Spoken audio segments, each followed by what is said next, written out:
why are we talking about AI orchestration to begin with? It's because all of these imperfect softwares are operated by different vendors. There's not complete openness of data. And there's this massive need for from the bottom up, meaning from the task, from the case, from the pallet, which are different units of inventory. I need to know everything that's going to happen so that I can go to my planning team and tell them that a shipment to Walmart, which isn't going to be picked for the next 24 hours, is going to be late, and they can brief the customer on it so there's no ramifications and the supply chain keeps flowing. Because if I'm a Procter and Gamble, the supply chain doesn't stop when I've delivered it to Walmart. It has to get on a shelf, or else that's revenue I'm not going to realize, right? On shelf availability and the end-to-end, cross vendor, cross shipper supply chain is the critical thing. And these softwares have to be able to talk together. So that's why we're talking about orchestration. And what we do as a company is we focus on it from the bottom up, which is all about data extensibility, process flow management, and insight into what is going to happen in the future, and enabling communication across systems. So I'm going really fast. And if there are questions, I haven't seen any yet, but I'll have the chat open just in case. So I'm going to talk about why orchestration and this whole concept of using AI has to be done from the bottom up.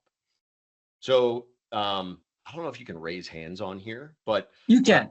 You can? Okay, so by show of hands, who here has been in a distribution facility? 10 years ago, distribution used to be pretty easy. When you talked about, at the end of the day, supply chain's a flow problem. Everything is a flow problem. Inventory flow in a distribution center used to be really straightforward. It was like, okay, well, I'm going to check in a trailer at the gate. And from the gate, I'm going to bring it into the yard, again, parking lot. And from the yard, I'm going to pull that to a door. And that trailer is going to sit in the door. And then I'm going to take all of the inventory on that trailer and I'm going to unload it, probably just straight off the truck. I might have to count. I might have to do a few different things to that inventory to make sure that I've received the right inventory. There's some receiving process. And then I'm going to put it in a rack, or I'm going to bring it all the way to another staging location to ship out. So that's called cross-docking. What orders I decide to work, 10 years ago, before you had this, highly automated directed work environment, somebody would literally get a piece of paper and say, go work on this shipment. And you would just go get all the items, you'd bring it to the staging location and you load it all on the trailer. You'd push that out into the yard and your day was done. Now, the world doesn't work that way anymore. Even the simplest sites that operate, customers have different expectations, right? When I order something on Amazon, I have stuff that shows up in 1 to 2 hours, and I don't live in central Austin. And so the consumer expectations have changed, retailer expectations have changed for CPGs.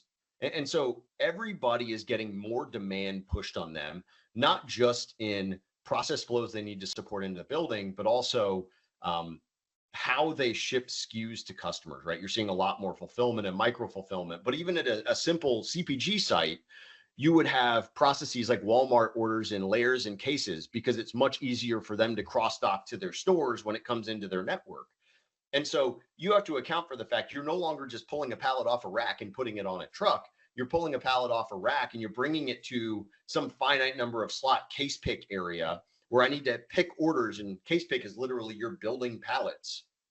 Or layer pick, I have a custom claw or some automation that's actually doing layer pick.